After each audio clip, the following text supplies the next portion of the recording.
ଦଶହରା ସରୁ ସରୁ କମିଗଲା ସୁନା ରେଟ୍। ଜାଣନ୍ତୁ ଭୁବନେଶ୍ୱରରେ କେତେ ରହିଛି ସୁନାର ମୂଲ୍ୟ। ନବରାତ୍ରି ଏବଂ ଦଶହରା ପର୍ବ ପରେ ସୁନା ମୂଲ୍ୟ ହଠାତ୍ ହ୍ରାସ ପାଇଅଛି। ଗତ କିଛି ଦିନ ଧରି ବୃଦ୍ଧି ପାଉଥିବା ସୁନାର ମୂଲ୍ୟ 5 ଅକ୍ଟୋବର 2025ରେ ହ୍ରାସ ପାଇଅଛି। ଦିଲ୍ଲୀରେ 24 କ୍ୟାରେଟ୍ ସୁନାର ମୂଲ୍ୟ 10 ଗ୍ରାମ ପ୍ରତି 1,18,190 ଟଙ୍କା ଏବଂ 22 କ୍ୟାରେଟ୍ ସୁନାର ମୂଲ୍ୟ 1,08,350 ଟଙ୍କାରେ କାରବାର ହେଉଅଛି। ଯଦିଓ ଦିଲ୍ଲୀରେ ସୁନାର ମୂଲ୍ୟ 1 ଅକ୍ଟୋବରରେ 10 ଗ୍ରାମ ପ୍ରତି 1,21,000 ଅତିକ୍ରମ କରିଥିଲା, କିନ୍ତୁ ବର୍ତ୍ତମାନ ଏହା ହ୍ରାସ ପାଇଅଛି। ମୁମ୍ବାଇ, କୋଲକାତା ଏବଂ ଚେନ୍ନାଇ ଭଳି ପ୍ରମୁଖ ସହରଗୁଡ଼ିକରେ 22 କ୍ୟାରେଟ୍ ସୁନାର ମୂଲ୍ୟ 10 ଗ୍ରାମ ପିଛା 1,08,000 ଏବଂ 24 କ୍ୟାରେଟ୍ ସୁନାର ମୂଲ୍ୟ 10 ଗ୍ରାମ ପ୍ରତି 1,18,200 ଟଙ୍କା ରହିଅଛି।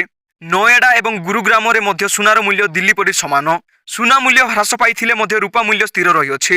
ଅକ୍ଟୋବର 3 ତାରିଖରେ ଦିଲ୍ଲୀରେ ରୂପା ମୂଲ୍ୟ କିଲୋଗ୍ରାମ ପ୍ରତି 1,53,100ରେ ପହଞ୍ଚିଥିଲା, ଯାହା ଅକ୍ଟୋବର 1ରେ 1,50,500 ପ୍ରତି କିଲୋଗ୍ରାମ ଥିଲା, ଯାହା ସୂଚିତ କରେ ଯେ ରୂପା ଚାହିଦା ଏବଂ ମୂଲ୍ୟ ଦୃଢ଼ ରହିଅଛି।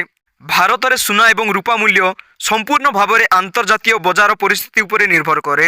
ଆମେରିକୀୟ ଡଲାରର ଶକ୍ତି କିମ୍ବା ଦୁର୍ବଳତା, ଅଶୋଧିତ ତୈଳ ମୂଲ୍ୟରେ ପରିବର୍ତ୍ତନ, ବିଶ୍ୱ ଆର୍ଥିକ ପରିସ୍ଥିତି ଏବଂ ଆମେରିକୀୟ ଫେଡେରାଲ ରିଜର୍ଭଙ୍କ ସୁଧ ହାର ନିଷ୍ପତ୍ତି ସୁନା ଏବଂ ରୂପା ମୂଲ୍ୟକୁ ପ୍ରଭାବିତ କରେ।